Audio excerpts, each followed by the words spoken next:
ಮೈಸೂರು ನಗರಾಭಿವೃದ್ಧಿ ಪ್ರಾಧಿಕಾರದ ನಿವೇಶನ ಹಂಚಿಕೆ ಪ್ರಕರಣದ ನೆಪದಲ್ಲಿ ಜನನಾಯಕ ಸಿದ್ದರಾಮಯ್ಯ ಅವರನ್ನು ತೇಜೋವಧೆ ಮಾಡುತ್ತಿರುವುದನ್ನು ನಿಲ್ಲಿಸಬೇಕು.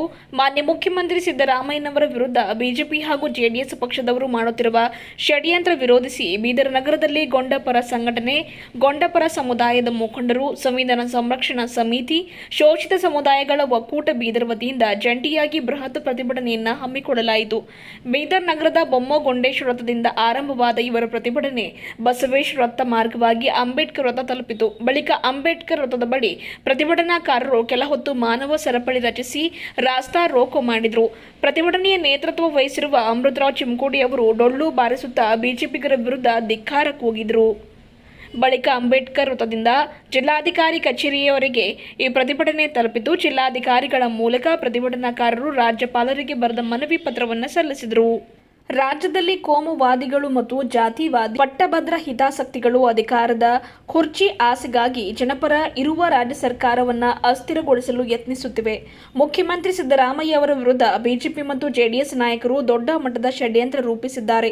ಮುಖ್ಯಮಂತ್ರಿ, ಉಪಮುಖ್ಯಮಂತ್ರಿ ವಿರುದ್ಧ ಪಕ್ಷದ ನಾಯಕ 15 ಬಾರಿ ಬಜೆಟ್ ಮಂಡಿಸಿದ ಹಣಕಾಸು ಸಚಿವ ಸೇರಿದಂತೆ 40 ವರ್ಷಗಳ ಸುದೀರ್ಘ ರಾಜಕೀಯದಲ್ಲಿ ಹಲವು ಮಹತ್ವದ ಹುದ್ದೆಯಲ್ಲಿ ಇದ್ದರೂ ಒಂದೇ ಒಂದು ಕಪ್ಪು ಚುಕ್ಕೆ ಇಲ್ಲದ ನಾಯಕ ಸಿದ್ದರಾಮಯ್ಯವರ ವರ್ಚಸ್ಸಿಗೆ ಮಸಿ ಬಳಿದು ಅವರನ್ನು ರಾಜಕೀಯವಾಗಿ ಮುಗಿಸಿಯೇ ಬಿಡುವ ಹುನ್ನಾರವನ್ನ ಮಾಡ್ತಾ ಇದ್ದಾರೆ.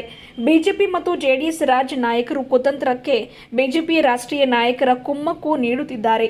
ರಾಜ್ಯಪಾಲರ ಮುಖಾಂತರ ರಾಜ್ಯದ ಕಾಂಗ್ರೆಸ್ ಸರ್ಕಾರವನ್ನ ಅಸ್ಥಿರಗೊಳಿಸಲು ಕೇಂದ್ರ ಸರ್ಕಾರ ಪಿತೂರಿ ಮಾಡ್ತಾ ಇದೆ. ಸಿದ್ದರಾಮಯ್ಯ ಅವರು ತಮ್ಮ ಮೇಲಿನ ಆರೋಪಕ್ಕೆ ಸ್ವತಃ ತನಿಖಾ ಆಯೋಗ ರಚಿಸಿರುವ ದೇಶದ ಏಕೈಕ ನಾಯಕ ಮುಖ್ಯಮಂತ್ರಿಯಾಗಿದ್ದು ಇವರಿಗೆ ಅರ್ಥವಾಗಬೇಕು. ಹಿಂದೆಯೂ ಕೂಡ ಹಿಂದುಳಿದ ವರ್ಗಗಳ ನಾಯಕರಾದ ದೇವರಾಜ್ ಅರಸು, ಎಸ್ ಬಂಗಾರಪ್ಪ, ವೀರಪ್ಪ ಮೊಯ್ಲಿ, ಎಸ್ ಧರಂಸಿಂಗ್ ಮತ್ತಿತರರ ವಿರುದ್ಧ ಇಂತಹದೇ ಷಡ್ಯಂತ್ರವನ್ನು ರೂಪಿಸಿದರು. ಆದರೆ ಈಗ ಶೋಷಿತ ಸಮುದಾಯಗಳು ಜಾಗೃತವಾಗಿವೆ. ಸಮಾಜವಾದದ ಹಿನ್ನೆಲೆಯಿಂದ ಬಂದಿರುವ ಸಿದ್ದರಾಮಯ್ಯನವರು ಸದಾ ಬಡವರು, ಮಹಿಳೆಯರು, ರೈತ ಮತ್ತು ಕಾರ್ಮಿಕರ ಪರ ಇರುವಂತೆ ಈ ವರ್ಗಗಳು ಸಿದ್ದರಾಮಯ್ಯ ಮತ್ತು ಕಾಂಗ್ರೆಸ್ ಸರ್ಕಾರದ ಪರ ಬಂಡೆಯಂತೆ ನಿಂತಿವೆ ಎಂಬುದು ಕಳೆದ ಚುನಾವಣೆಯಲ್ಲಿ ಗೊತ್ತಾಗಿದೆ. ಹಿಂದುಳಿದ ವರ್ಗಗಳ ನಾಯಕ ಸಿದ್ದರಾಮಯ್ಯ ಅವರ ವಿರುದ್ಧ ಷಡ್ಯಂತ್ರ ರೂಪಿಸುತ್ತಿರುವ ಬಿಜೆಪಿ ಮತ್ತು ಜೆಡಿಎಸ್ ನಾಯಕರಿಗೆ ತಕ್ಕ ಪಾಠವನ್ನು ಕಲಿಸಲು ನಿರ್ಧರಿಸಿದ್ದೇವೆ. ರಾಜ್ಯ ಸರ್ಕಾರವನ್ನು ಅಸ್ಥಿರಗೊಳಿಸುವುದು, ಸಿದ್ದರಾಮಯ್ಯನವರನ್ನ ದುರ್ಬಲಗೊಳಿಸುವ ಕುತಂತ್ರವನ್ನು ಕೂಡಲೇ ನಿಲ್ಲಿಸಬೇಕು. ಶೋಷಿತ ಸಮುದಾಯಗಳ ಜನನಾಯಕ ಮಾನ್ಯ ಮುಖ್ಯಮಂತ್ರಿ ಸಿದ್ದರಾಮಯ್ಯನವರ ತೇಜೋವಧೆ ಖಂಡಿಸಿ ಮತ್ತು ರಾಜ್ಯ ಸರ್ಕಾರವನ್ನು ಅಸ್ಥಿರಗೊಳಿಸಲು ಹೊರಟಿರುವ ರಾಜ್ಯಪಾಲರ ನಡೆಯನ್ನ ವಿರೋಧಿಸಿ ರಾಜ್ಯ ವ್ಯಾಪ್ತಿ ಪ್ರತಿಭಟನೆ ಮಾಡಲು ಕರ್ನಾಟಕ ಶೋಷಿತ ಸಮುದಾಯಗಳ ಮಹಾ ಒಕ್ಕೂಟ ರಾಜ್ಯ ಸಮಿತಿ ನಿರ್ಧಾರ ಕೈಗೊಂಡಿದ್ದು, ಇವತ್ತು ಬೀದರ್ ನಗರದಲ್ಲಿಯೂ ಕೂಡ ನಮ್ಮ ಒಕ್ಕೂಟ ವತಿಯಿಂದ ಪ್ರತಿಭಟನೆ ಹಮ್ಮಿಕೊಂಡಿದ್ದು, ಗೊಂಡಪರ ಸಮುದಾಯದ ಮುಖಂಡರು, ದಲಿತ ಪರ ಸಮುದಾಯದ ಮುಖಂಡರು ನಮ್ಮ ಹೋರಾಟಕ್ಕೆ ಬೆಂಬಲ ಸೂಚಿಸಿದ್ದಾರೆ ಎಂದರು. ಒಂದು ವೇಳೆ ಗೌರವಾನ್ವಿತ ರಾಜ್ಯಪಾಲರು ಸಿದ್ದರಾಮಯ್ಯನವರ ಸರ್ಕಾರವನ್ನು ಬೀಳಿಸಲು ಕೈ ಬಿಡದೆ ಹೋದರೆ ಶೋಷಿತ ಸಮುದಾಯದ ಒಕ್ಕೂಟದ ವತಿಯಿಂದ ಶೀಘ್ರದಲ್ಲಿಯೇ ರಾಜಭವನ ಮುತ್ತಿಗೆ ಚಳವಳಿ ಮಾಡಲಾಗುವುದು ಎಂದು ಈ ಮೂಲಕ ಎಚ್ಚರಿಕೆ ಕೂಡ ನೀಡಿದರು.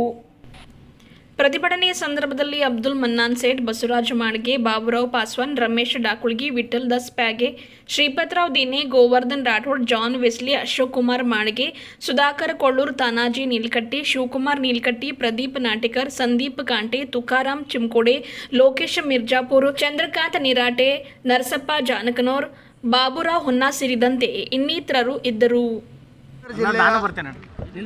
ವಿವಿಧ ದಲಿತ ಸಂಘಟನೆ ಪರವಾಗಿ, ಶೋಷಿತ ಸಮಾಜ ಪರವಾಗಿ, ಹಿಂದುಳಿದ ವರ್ಗಗಳ ಸಮಾಜದ ಪರವಾಗಿ, ಗೋಂಡ್ಪರ ವಿದ್ಯಾರ್ಥಿ ಸಂಘ, ಗೋಂಡ್ಪರ ಸಂಘಟನೆಗಳ ಪರವಾಗಿ, ಸಂಗೊಳ್ಳಿ ರಾಯಣ್ಣ ಸಂಘದ ಪರವಾಗಿ, ಕನಕ ಸಂಘದ ಪರವಾಗಿ, ಅಂಬಿಗರ ಚೌಡಯ್ಯ, ಮಹದಾರ ಚೆನ್ನಯ್ಯ, ಸಮಗಾರ ಹರಳಯ್ಯ, ಢೋವರ ಕಕ್ಕಯ್ಯ, ಮಡಿವಾಳ ಮಾಚಯ್ಯ, ವಿಶ್ವಕರ್ಮ ಮಡಿವಾಳ ಮಾಚಯ್ಯ ಎಲ್ಲ ಸಮಾಜದ ಪರವಾಗಿ ನಾವು ಒಂದು ಜಿಲ್ಲಾಧಿಕಾರಿಗಳ ಮುಖಾಂತರ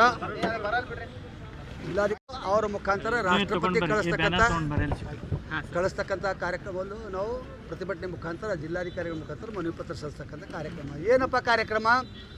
ಯಾವ ಕರ್ನಾಟಕದಲ್ಲಿ ಸರ್ಕಾರ ಸಿದ್ದರಾಮಯ್ಯವರು ಭಾಳ ಸುಂದರವಾಗಿ ಜನತೆಯ ಕಲ್ಯಾಣಕ್ಕಾಗಿ ಜನರ ಜೀವನ ಸುಖವಾಗಿರ್ಬೇಕಂತ ಮಾಡ್ತಕ್ಕಂಥ ಒಳ್ಳೆ ಕೆಲಸಗಳಿಗೆ ರೈತರು ಇರ್ಬೋದು, ಬಡವರು ಇರ್ಬೋದು, ಅವರಿಗೆ ಅನ್ನಭಾಗ್ಯ, ಅಕ್ಕಿ ಭಾಗ್ಯ, ಗೃಹಲಕ್ಷ್ಮಿ, ಮನೆ ಇದು ಯುವ ನಿಧಿ, ತರುಣಿಗೆ ಶಕ್ತಿ, ಬಡವರಿಗೆ ಸವಲತ್ತು ಕೊಟ್ಟಿರ್ತಕ್ಕಂಥದ್ದು ಹೊಟ್ಟೆ ಉರಿದಿಂದ ಬಿ ಜೆ ಪಿಯವರು ಕುತಂತ್ರತನ ಮಾಡಿ ಕೇಂದ್ರದ ಲೀಡರ್ಗಳ ಮುಖಾಂತರ ಇಲ್ಲಿನ ವಿಜೇಂದ್ರ ಆಗಲಿ, ಇಲ್ಲಿರ್ತಕ್ಕಂಥ ಡಿ ಕೆ ಕುಮಾರಸ್ವಾಮಿಯವರಾಗಲಿ, ಡಿ ಕೆ ಶಿವಕುಮಾರ್ ವಿರುದ್ಧ, ಸಿದ್ದರಾಮಯ್ಯವ್ರ ವಿರುದ್ಧ ಒಳಸಂಚು ಹೂಡ್ತಾ ಇದ್ದಾರೆ. ಯಾಕೆ ಅವರಿಗೆ ಬ್ಯಾನಿ ಜಾಸ್ತಿ ಆಗ್ಲತ್ತದ.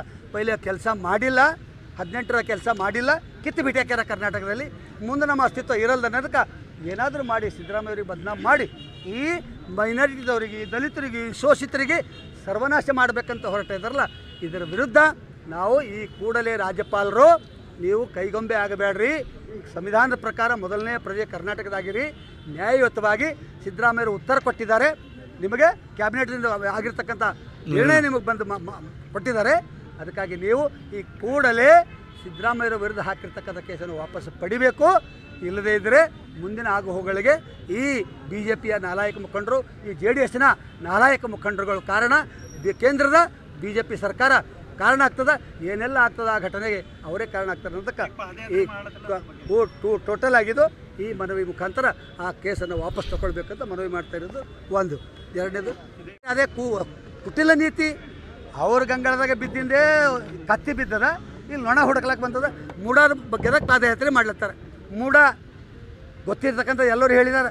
ಮೂಡ ಹಗರಣ ಸಿದ್ದರಾಮಯ್ಯ ಸಾಹೇಬರ ಧರ್ಮಪತ್ನಿಯವ್ರದ್ದು ಅಲ್ಲ, ಅವ್ರದ್ದು 3 ಎಕರೆ 16 ಗುಂಟೆ ಕರ್ನಾಟಕ ಸರ್ಕಾರ ತಗೊಂಡಿತ್ತು. ಯಾವಾಗ 6ರಿಂದ ಬರ್ತಕ್ಕಂಥ ವಿಷಯ ಅದ. ಅವ್ರು ತಗೊಂಡಿದಾಗ ಇಲ್ಲಿ ನ್ಯಾಯಯುತವಾಗಿ ಏನು ಮಾಡಿದ್ದಾರೆ, ಸಿದ್ದರಾಮಯ್ಯವರಿಗೆ ಪತ್ರ ಕೊಟ್ಟಿದ್ದಾರೆ 17ರಲ್ಲಿ ನಮಗೆ ಇದು ಕೊಡಬೇಕಂತ. ಆದರೆ ಸಿದ್ದರಾಮಯ್ಯವರು ಮಂಜೂರಿ ಮಾಡಿಲ್ಲ. ಸಿದ್ದರಾಮಯ್ಯವರು 1 ಗುಂಟನೂ ಅವರಿಗೆ ಜಮೀನು ಕೊಟ್ಟಿಲ್ಲ. ಈಗ ಬಂದಾಗ BJP ಸರ್ಕಾರ ಅಸ್ತಿತ್ವದಲ್ಲಿರ್ತಕ್ಕಂಥ 2021ರಲ್ಲಿ ಯಾವ ಸರ್ಕಾರದ, ಈ ಸರ್ಕಾರದ ಮುಖಾಂತರ ಅರೆ ಪಾಪ ಉನ್ಕ 3 ಎಕರೆ 16 ಗುಂಟೆ ತಗೊಂಡಿದ್ದದ, ಅವರಿಗೆ ನಾವು 14 ಕಂಪನ್ಸೇಷನ್ ರೂಪದ ಪರಿಹಾರ ರೂಪದಲ್ಲಿ 14 ಕೊಟ್ಟಿದ್ದು BJP ಸರ್ಕಾರ ಕೊಟ್ಟದ. ದಿಯಾ ಉನ್ಹೇ ಜಾನಕಾರಿ ಹೇ ಕಿ ನೈ ಕಿ ದಿಯಾ ಉನ್ಹೇ ಅವ್ರು ಉನ್ಹೇ ರೋರೆ. ಅದಕ್ಕೆ ಜೋರಾಗಿ ಏನು ಮಾಡ್ತಾವ ಅಂದ್ರೆ ಸುಳ್ಳಿದ್ದವ ಸುಳ್ಳು ಹೇಳಿದ್ರೆ ಖರೇದು ಊರು ಬಿಟ್ಟು ಓಡಿನಂತ. ಇವ್ರು ಸುಳ್ಳು ಹೇಳ್ತಕ್ಕ ಬದ್ಮಸ್ತಿದ್ರ झूठ बोल के जो कर रहे हैं ना, इनका पाद यात्रा कागज़ का फूल है, खुशबू नहीं आता, ये खुशबू का नहीं है, तुम्हारा खुशबू निकल जाते. हम बराबर गवर्नर को ये करने के लिए भी आगे का जो भी संदेश राज्य से मिलते हम तैयार करते. ಇದು ಅಂತ ಹೇಳಿ ನಮ್ಮೆಲ್ಲ ಸಮುದಾಯದ ಬಳಗ ಬಂದಿರತಕ್ಕಂಥವ್ರಿಗೆ ಅತ್ಯಂತ ಹೃದಯಪೂರ್ವಕವಾಗಿ ಅಭಿನಂದನೆ ಸಲ್ಲಿಸ್ತಾ ಇದ್ವಿ.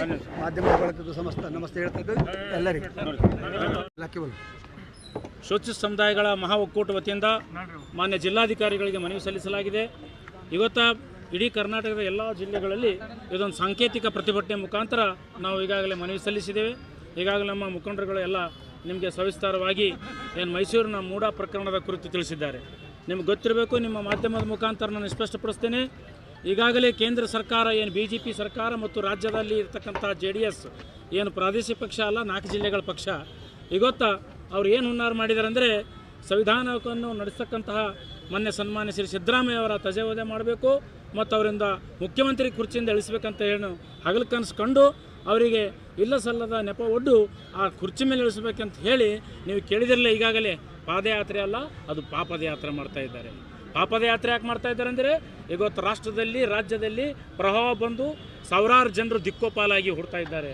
ಜನರ ವಿರೋಧ ಪಕ್ಷದ ಕೆಲಸ ಏನಾಗಿತ್ತು, ವಿರೋಧ ಪಕ್ಷದವರು ಜನರ ನಾಡಿ ಮಿಡಿತ ಮಾಡಿತು, ಜನರ ಧ್ವನಿಯನ್ನು ಸರ್ಕಾರಕ್ಕೆ ಮುಡಿಸ್ತಕ್ಕಂಥ ಕೆಲಸ ಮಾಡೋದು ಬಿಟ್ಟು ಅವರು ರಾಜ್ಯದಲ್ಲಿ ಜನರಿಂದ ಆಯ್ಕೆಯಾಗಿರುವಂತಹ ಪ್ರಜಾಪ್ರಭುತ್ವ ಅಡಿಯಲ್ಲಿ ನಡೀತಕ್ಕಂಥ ಸರ್ಕಾರವನ್ನು ಅಸ್ಥಿರಗೊಳಿಸಿ ಹಿಂದಿನ ಬಾಕಿಲಿನಿಂದ ಈ ಹಿಂದೆ ಏನು ಆಪರೇಷನ್ ಕಮಲ ಮಾಡಿದ್ದರು, ಇವತ್ತು ಅರವಿಂದ್ ಕೇಜ್ರಿವಾಲ್ಗೆ ಜೈಲಿಗೆ ಹಾಕಿದ್ದಾರೆ, ಇವತ್ತು ಜಾರ್ಖಂಡ್ನ ಮುಖ್ಯಮಂತ್ರಿಗೆ ಜೈಲಿಗೆ ಹಾಕಿದ್ದಾರೆ. ಹೀಗೆ ಅನೇಕ ಮುಖಂಡರುಗಳನ್ನು ಹಿಂದಿನ ಭಾಗಲಿನಿಂದ ED ಮತ್ತು ಅವರ ಎಲ್ಲ ಕಾನೂನುಗಳನ್ನು ದುರುಪಯೋಗಪಡಿಸ್ಕೊಂಡು ಈಗಾಗಲೇ ಹಾಕಿದ್ದು ನಮ್ಗೆ ಗೊತ್ತಿದೆ. ಈಗ ಏಕೈಕ ನಾಯಕ ದಕ್ಷಿಣ ಭಾರತದಲ್ಲಿ ಇರ್ತಕ್ಕಂಥ ಸಿದ್ದರಾಮಯ್ಯನವರನ್ನು ಅಸ್ಥಿರಗೊಳಿಸಿ ಅವರಿಗೆ ಹೆಂಗಾದರೂ ಮಾಡಿ ಈ ಕುರ್ಚಿಯಿಂದ ಇಳಿಸಬೇಕಂತೇನು ಇವತ್ತೇನು ಪಾದಯಾತ್ರೆ ಮಾಡ್ತಾ ಇದ್ದಾರಲ್ಲ, ಈ ಕೇಂದ್ರದ ಕೈಗೊಂಬೆಯಾಗಿ ರಾಜ್ಯಪಾಲರು ಏನು ನಡೀತಾ ಇದ್ದಾರೆ ಅದಕ್ಕೊಂದು ಧಿಕ್ಕರಿಸಿ ನಾವು ಈ ಒಂದು ಪ್ರತಿಭಟನೆ ಮಾಡಿದ್ದೇವೆ. 7ನೇ ತಾರೀಕು ಬೆಂಗಳೂರಿನ ಫ್ರೀಡಮ್ ಪಾರ್ಕಲ್ಲಿ ಭಾಳ ದೊಡ್ಡ ಪ್ರತಿಭಟನೆ ಆಗ್ತಾ ಇದೆ. ಅದೇ ರೀತಿ ಮುಂದೆ 9ನೇ ತಾರೀಕು ಅವ್ರು 10ನೇ ತಾರೀಕು ತನಕ ಎತ್ಕೊಂಡು ಕುಂತಾರಲ್ಲ, ನಾವು ರಾಜ್ಯದ ಜನರು ಹೀಗೆ ಎಚ್ಚೆತ್ತುಕೊಂಡಿದ್ದೇವೆ. 9ನೇ ತಾರೀಕು ಮೈಸೂರಿನಲ್ಲಿ ಸಹ ಭಾಳ ದೊಡ್ಡ ಮಟ್ಟದಲ್ಲಿ ಐತಿಹಾಸಿಕ ಪ್ರತಿಭಟನೆಯನ್ನು ಸಿದ್ದರಾಮಯ್ಯನವರನ್ನು ರಕ್ಷಿಸಬೇಕು. ಈ ರಾಜ್ಯದ ಜನರನ್ನು ಎಲ್ಲ ಗ್ಯಾರಂಟಿಗಳನ್ನು ಸಮಗ್ರವಾಗಿ ಜಾರಿಯಾಗಬೇಕು. ಕಾಂಗ್ರೆಸ್ ಸರ್ಕಾರಕ್ಕೆ ಈ ಅಹಿಂದ ಮತಗಳಿಂದ ಮತ್ತು ಹಿಂದುಳಿದರ ಮತಗಳಿಂದ ಅಲ್ಪಸಂಖ್ಯಾತರ ಮತಗಳಿಂದ ಎಲ್ಲ ಸಂಘಟನೆಗಳ ಒಂದು ಐಕ್ಯತೆಯಿಂದ ಬಂದಂತಹ ಈ ಕಾಂಗ್ರೆಸ್ ಸರ್ಕಾರ ಮತ್ತು ಸಿದ್ದರಾಮಯ್ಯ ಸರ್ಕಾರವನ್ನು ಅಸ್ಥಿರಗೊಳಿಸಲು ಹುನ್ನಾರ ಮಾಡುತ್ತಿರುವವರನ್ನು ಖಂಡಿಸಿ ಮತ್ತು ಈಗಾಗಲೇ ಏನು ಸನ್ಮಾನ್ಯ ರಾಜ್ಯಪಾಲರು ಏನು ನೋಟಿಸ್ ಕೊಟ್ಟಿದ್ದಾರೆ ಆ ನೋಟಿಸನ್ನು ತಕ್ಷಣ ಹಿಂಪಡೆದು ಇಲ್ಲಿ ಜನರ ಆಡಳಿತ ಸುವ್ಯವಸ್ಥೆಯಾಗಿ ನಡಿಬೇಕು. ಇಲ್ಲದಿದ್ದಲ್ಲಿ ರಾಜ್ಯದಲ್ಲಿ ಯಾವುದಾದ್ರೂ ಅನಾಹುತಗಳಿದ್ದರೆ ಅದಕ್ಕೆ ಕೇಂದ್ರ ಸರ್ಕಾರ ಮತ್ತು ರಾಜ್ಯಪಾಲರ ಹೊಣೆ ಆಗ್ತಾರಂತ ಹೇಳಿ ಈ ಮೂಲಕ ನಾವು ಎಚ್ಚರಿಕೆಯನ್ನು ನೀಡಲಿಕ್ಕೆ ಬಂದಿದ್ದೇವೆ ಬಂಧುಗಳೇ. ಧನ್ಯವಾದ. ಇವತ್ತು ಸಿದ್ದರಾಮಯ್ಯ ಸಾಹೇಬ್ರ ಬಗ್ಗೆ ಹೇಳ್ತಾರೆ ಮೂಢ ಹಗರಣ ಆಗಿದೆ ಅಂತ. ಮೂಢ ಹಗರಣ ಆದಾಗ ಯಾರಿದ್ರು ಸರ್? ಯಾವ ಸರ್ಕಾರ ಇತ್ತು? ಭಾರತೀಯ ಜನತಾ ಪಾರ್ಟಿ ಸರ್ಕಾರ ಇತ್ತು. ಆ ತಾಯಿ ಪಾರ್ವತಿಬಾಯಿ ಅಂತ ಸಿದ್ದರಾಮಯ್ಯ ಸಾಹೇಬ್ರ ಧರ್ಮ ಪತ್ತೆ ಇದ್ದಾರೆ. ಇವತ್ತಿಗೆ ಎಲ್ಲಾದ್ರೂ ಯಾರಾದ್ರೂ ನೋಡ್ರಿ ಕೈ ಎತ್ತಿರ್ಬೇಕಾದ್ರೆ ನಾನು ಹೇಳ್ತಾ ಇದ್ದೀನಿ ಇವತ್ತಿಂತಾರೆ. ಅವ್ರ ಮನೆ ಮಂದಿ, ಅವ್ರ ಅಣ್ಣ ತಮ್ಮರು ಇರ್ಬೋದು, ಅಕ್ಕ ತಂಗಿಯರು ಇರ್ಬೋದು, ಅವ್ರ ಮನೆ ಅವ್ರ ಧರ್ಮ ಪತ್ನಿ ಇರ್ಬೋದು, ಯಾರೇ ಇರ್ಬೋದು, ಅವ್ರ ಎಂದೇನದ ಪಾಲಿಟಿಕ್ಸ್ ಮೂಗ್ ತೋರಿಸಿದಾರಲ್ಲ, ಯಾವುದೇ ಭ್ರಷ್ಟಾಚಾರ ಮಾಡಿದಾರಲ್ಲ. ಅವ್ರೇನು ತವ್ರ ಮನೆ ಕೊಟ್ಟಿರ್ತಕ್ಕಂಥ ಜಮೀನಿಗೆ ಇವರನ್ನ ಪರಭಾರೆ ಮಾಡಿ, ಮೂಡಾಕ್ ಪರಭಾರೆ ಮಾಡಿ ಇದೇ ಬಿಜೆಪಿ ಸರ್ಕಾರ ಮತ್ತು ಬಿಜೆಪಿದಾಗಿರ್ತಕ್ಕಂಥ 3 ಜನ ಕೊಟ್ಟಿರ್ತಕ್ಕಂಥದ್ದು. ಆದ್ರೆ ಇವತ್ತ ಬಹಳ ಕ್ಲೀನ್ ಹ್ಯಾಂಡ್ ಆಗಿರ್ತಕ್ಕಂಥ ಸಿದ್ದರಾಮಯ್ಯನವರಿಗೆ ಏನ್ ಮಾಡ್ಬೇಕಲ್ಲತ್ತಾರ ಇವರು ಅಂದ್ರೆ, ಏನಾದ್ರೂ ಕಪ್ಪು ಮಸಿ ಹಚ್ಚಿ ಮನೆ ಕಳಿಸ್ಬೇಕಲ್ಲತ್ತಾರ ಅಂದ್ರೆ ಶೂದ್ರ ಸಮುದಾಯದಲ್ಲಿ ಯಾವನು ಏನಾದ್ರು ಕ್ಲೀನ್ ಇಲ್ಲ ಅಂತಕ್ಕಂಥದ್ದನ್ನ ಪ್ರತಿಪಾದನೆ ಮಾಡ್ಲಿಕ್ಕೆ ಅವ್ರು ಹೊಂಟಿದ್ದಾರೆ. ಯಾಕಂದ್ರೆ ಆ ಮನುಷ್ಯ ಸಾಮಾಜಿಕ ನ್ಯಾಯ, ಸಂವಿಧಾನ, ಬಾಬಾ ಸಾಹೇಬ್ ಅಂಬೇಡ್ಕರ್ ಅನುಯಾಯಿ, ಬಸವಣ್ಣರ ಅನುಯಾಯಿ ಆಗಿರ್ತಕ್ಕಂಥವ್ರು. ಯಾವತ್ತೂ ಏನಾದ್ರೆ ಸಾವಿರಾರು ವರ್ಷಗಳು ತಾವು ನೋಡ್ತಾ ಇದ್ರೆ ಯಾರು ಬಸವಣ್ಣರ ಅಭಿಮಾನಿ ಇದ್ದಾರೆ, ಯಾರು ಬಾಬಾ ಸಾಹೇಬ್ ಅಂಬೇಡ್ಕರ್ ಅಭಿಮಾನಿ ಇದ್ದಾರೆ, ಯಾರು ಇನ್ನಿತರ ಎಲ್ಲ ಸಾಮಾಜಿಕ ಶೋಷಣೆಗೆ ವಿರುದ್ಧವಾಗಿ ಹೋರಾಟ ಮಾಡಿರ್ತಕ್ಕಂಥವ್ರು ಇದ್ದಾರೆ. ಅವ್ರೆಲ್ಲರಿಗೆ ಎಲ್ಲರ ಏನಾದ್ರು ಸಪೋರ್ಟರ್ಗಳಿಗೆ ಏನಂದ್ರೆ ಇದೇ ತರ ಆಗ್ತಾ ಇದೆ ಸಾವಿರಾರು ವರ್ಷಗಳಿಂದ. ಅದಕ್ಕೆ ನಾವು ಇವತ್ತು ಶೋಷಿತ ಸಮುದಾಯ ಒಕ್ಕೂಟದವ್ರು ಸುಮ್ಮನೆ ಕೂಡ್ಲಿಕ್ಕೆ ಆಗಲ್ಲ ಅಂತಕ್ಕಂಥದ್ದನ್ನ ತಮ್ಮೆಲ್ಲರ ಸಹಾಯದಿಂದ ಇವತ್ತು ಬೃಹತ್ ಪ್ರತಿಭಟನೆಯನ್ನು ಹಮ್ಮಿಕೊಂಡಿದ್ವಿ. ಇದು ಇಲ್ಲಿಗೆ ನಿದ್ರಾಗಿಲ್ಲ, ಮತ್ತೆ ಮುಂದುವರಿತು.